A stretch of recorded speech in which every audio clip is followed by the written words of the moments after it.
Our last keynote case study is from Chris Stone from Conservation International, and Chris is going to talk about the relationship Conservation International has with the world's biggest miner, BHP Billiton. Welcome, Chris.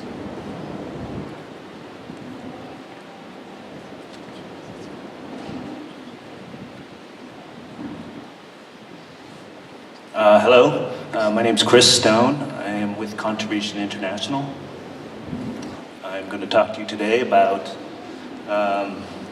some interesting lessons. Everyone hear me okay? Yeah. I'm going to talk to you today about some interesting lessons that we've had through our partnership with BHP Billiton, particularly focused on risk and the sort of the common element of risk as it relates to how a large mining company views the world, and how we as sort of conservation practitioners and protected area managers consider risks in our daily work.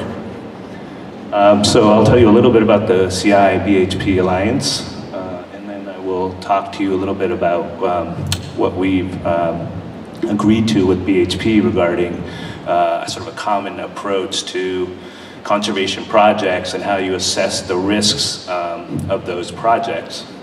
And then, of course, just a few of the lessons and outcomes derived from the partnership that we've had. Basically, BHP has expressed an interest in and made a sort of a public commitment to finance conservation and management of areas of high biodiversity value in those regions where they operate.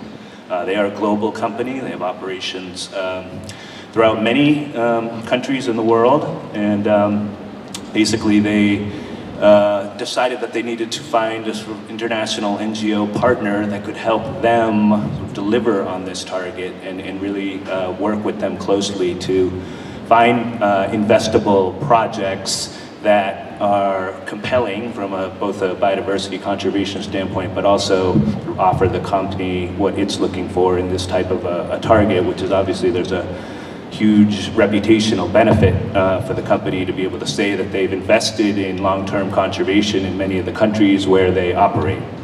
It's important to note that these investments are not biodiversity offsets. They're not related to the impact that these companies have in these various countries, their operations. This is actually a philanthropic investment made by the company specifically to create some enduring conservation outcomes in high priority areas in those countries.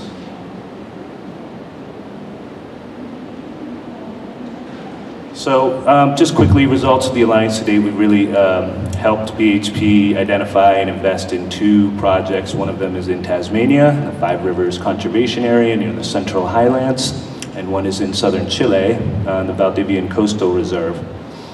And basically have gotten to the point where the company has made significant investments in those projects. And the way that these projects work is that CI sort of acts as a strategic advisor, honest broker, where we are linking BHP Billiton to a local partner organization that is actually responsible for implementation of the project or management of the protected area in question.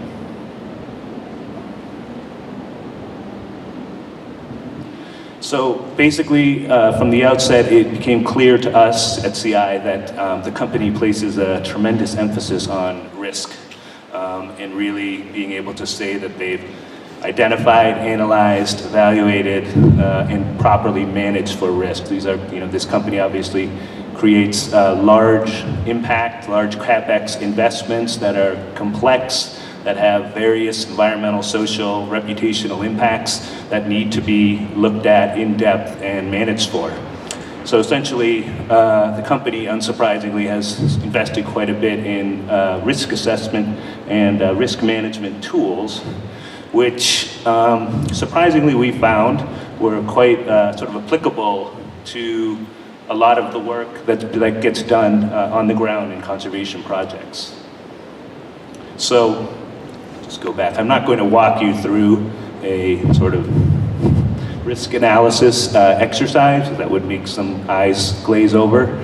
But just to give you some of the kind of common elements that occur in these types of risk assessments. So again, it's really in the project design process, you really just basically have the opportunity to sit down with the local practitioners and the representatives from the company to identify those risks to long-term conservation success.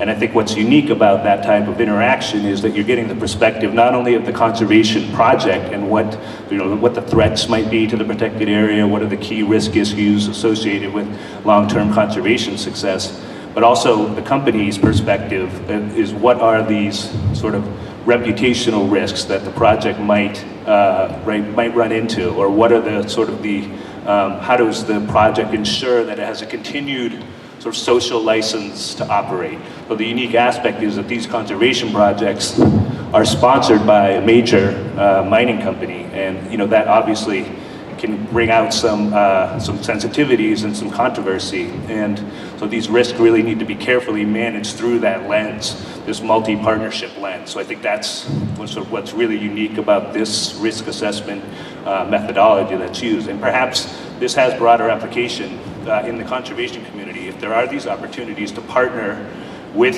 the private sector, particularly the extractive industry, to be able to say that you've sort of gone through this risk lens and risk analysis that really does try to factor in this sometimes controversial element of a large natural resources company sponsoring a protected area.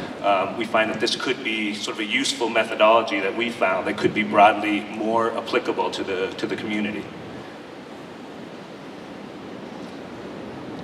So just quickly, I think in conservation project design, everyone here has probably sat through some type of risk assessment exercise as it relates to protected areas and conservation projects. So I won't go into any exhaustive detail there, other than some of these common elements do present themselves when we go through these risk analyses related to things such as conservation tenure, the capacity of the agencies and the organizations on the ground to deliver enduring conservation.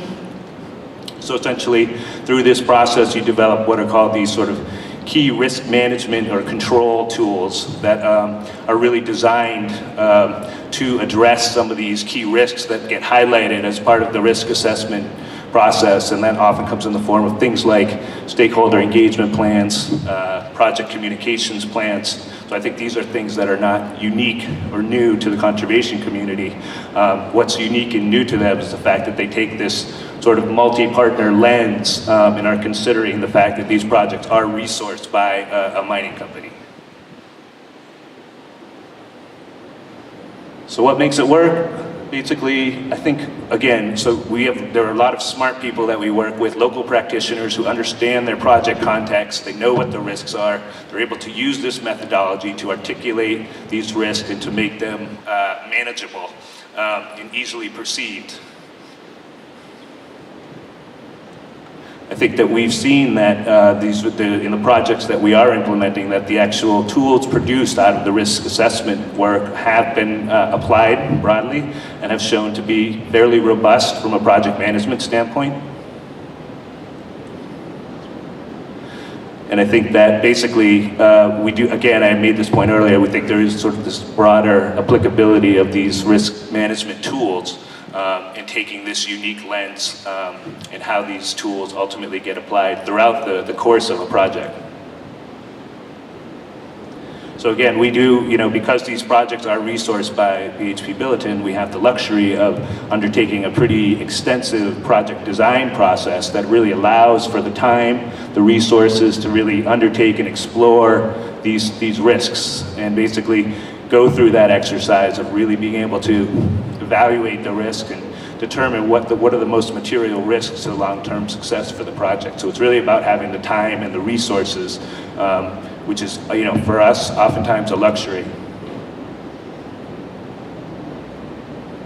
And then basically, I think that just the fact that the company has sort of taken a serious statement and said that they want to invest long-term in biodiversity conservation just generates a lot of enthusiasm in the company to sort of undertake these projects and to support these projects. And it's been an additional benefit that we've sort of been able to use some of the existing business tools that they have and apply them to conservation projects. We're finding that that actually is generating even more enthusiasm within the company.